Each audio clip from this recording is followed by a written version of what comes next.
Hey everybody, welcome back to Guns and Gadgets, your premier source for Second Amendment news. And we've got a major win to talk about today out of Florida.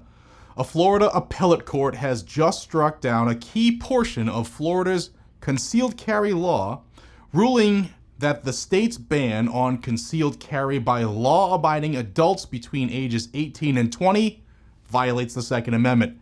And folks, this isn't just another routine court decision. This opinion directly applies Bruen, Heller, McDonald, and even Rahimi. It rejects the idea that young adults can be treated like second-class citizens when it comes to exercising constitutional rights. The court didn't just rule for the plaintiff. The court issued a sweeping opinion explaining why 18 to 20-year-old adults are part of the people, protected by the Constitution, and why government cannot simply strip away fundamental rights based solely on age. I'm going to break down exactly what happened, what the court said, why this ruling is important, and what comes next. So let's get into it. This case involved a young man named Jalen Eubanks.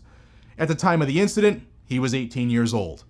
Now, Florida law allowed, like our rights are allowed, but Florida's law allowed adults 21 and older to carry concealed firearms if they met statutory requirements. However, Florida specifically prohibited adults between 18 and 20 years old from qualifying for concealed carry.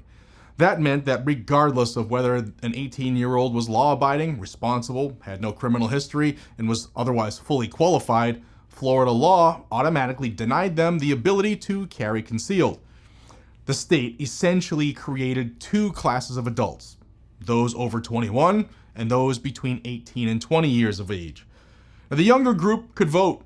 They can serve on juries, they could join the military, sign contracts, they can be prosecuted as adults as well, but Florida said that they could not exercise the same right to keep and bear arms as every other law-abiding adult.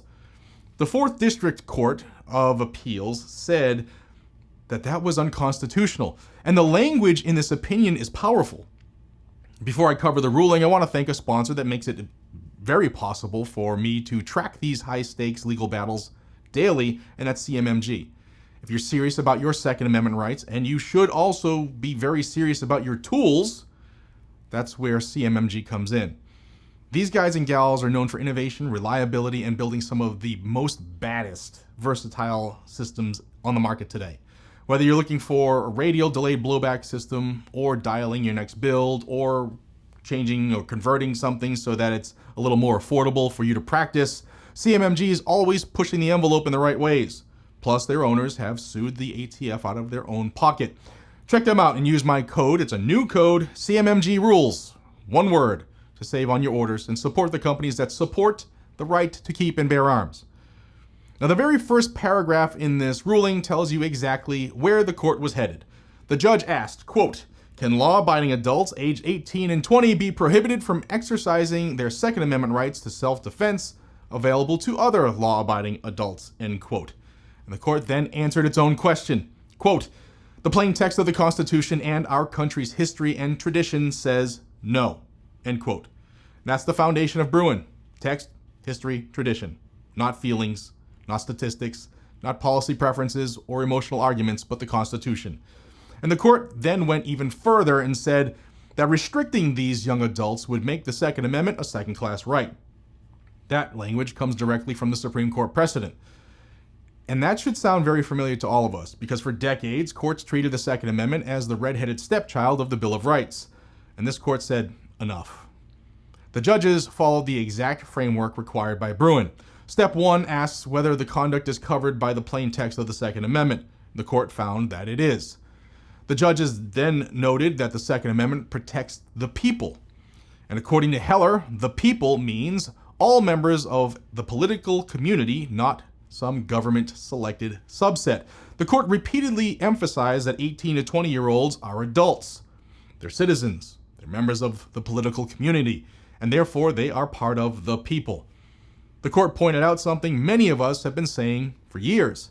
If 18-year-olds, if they're considered part of the people when it comes to free speech or voting, assembly, due process, and protection from unreasonable searches and seizures, then why the hell would they suddenly stop being part of the people when it comes to the Second Amendment? The answer is simple. They don't. And once the court determined that the Second Amendment protects these individuals, the burden shifted to the government. And under Bruen, the state of Florida had to prove that its restriction was consistent with America's historical tradition of firearm regulation, and that's where the state's argument completely fell apart. The court reviewed the historical evidence and found no founding-era tradition of prohibiting 18 to 20-year-olds from carrying firearms. None. In fact, the historical evidence pointed the opposite direction. The court highlighted militia laws from the founding era. The Second Militia Act of 1792 required able-bodied young men beginning at age 18 to be armed and available for militia service. Think about that. That's still on the books, guys and gals. The generation that ratified the Second Amendment expected 18-year-olds to possess arms and be ready to defend their communities. Yet, modern politicians want everybody to believe that those same individuals somehow lack the maturity to exercise the right to bear arms. And the court wasn't buying it. One of the most important parts of this opinion is how it dismantles the age argument. The state and its supporters argued that 18 to 20-year-olds were considered minors at the time of the founding. And the court acknowledged that historically the age of majority was often 21 years of age. But then the court pointed out something critical. In modern America, adulthood begins at 18. Florida law itself recognizes adulthood at 18. The 26th Amendment recognizes adulthood for voting purposes at age 18. Society recognizes adulthood at age 18. The court essentially said that constitutional rights do not freeze in time based on outdated definitions of legal adulthood. Just as the Second Amendment applies to modern firearms, rather than only muskets, constitutional protections apply to modern adults as they are defined today. And that was the devastating point for Florida. Another major issue involved the claim that younger adults are statistically more likely to misuse firearms. And this is one of the favorite arguments used by gun control advocates. The court flatly rejected it. Why? Well, because Bruen doesn't allow governments to justify restrictions based on generalized policy arguments. The government must show historical analogs. The court specifically stated that claims about public safety do not replace the requirement to prove a historical tradition supporting the restriction.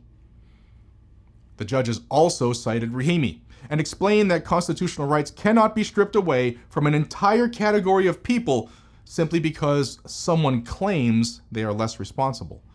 And that was a huge statement, because anti-gun lawmakers constantly try to create categories of people that they think should have fewer rights. And this court said constitutional rights do not work that way. Folks, one section of this opinion abruptly jumped off the page when I read it. The court noted that Americans who are 18 years old can join the military and defend the nation. They pointed out that was the absurdity of allowing an individual to carry weapons in defense of the country while denying that same individual the ability to exercise the right of self-defense at home. And that's a common sense observation that we've been making on this channel for well over a decade. And if someone is trusted to wear the uniform of the United States military, you trust them with the constitutional rights that belong to every other law-abiding citizen. Now let's talk about what happens next. This decision came from Florida's 4th District Court of Appeals. That means it is a major victory, but here's the bigger picture. This decision joins a growing list of post-Bruen victories involving young adults and Second Amendment rights.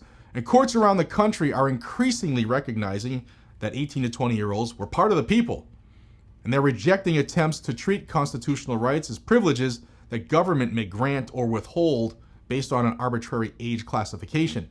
And that trend matters, because every victory like this one builds additional precedent.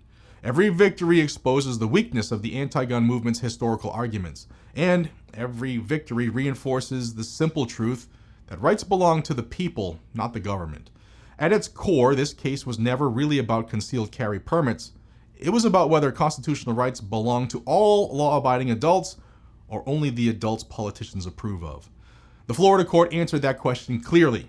The Constitution protects 18 to 20-year-olds, and they are part of the people. They possess the same fundamental right to keep and bear arms as every other law-abiding adult.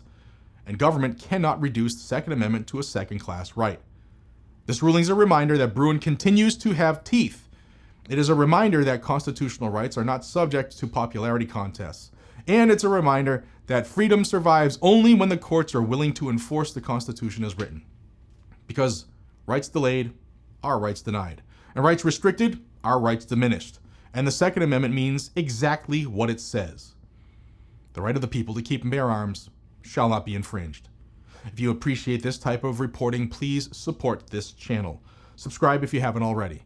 If you're not seeing 1 to 3 or 4 videos a day from me, that means YouTube is stopping you from seeing it for whatever reason they come up with. So in your browser, your search engine, just type in youtube.com/gunsgadgets. It'll bring you right to the page and you can see everything on your own.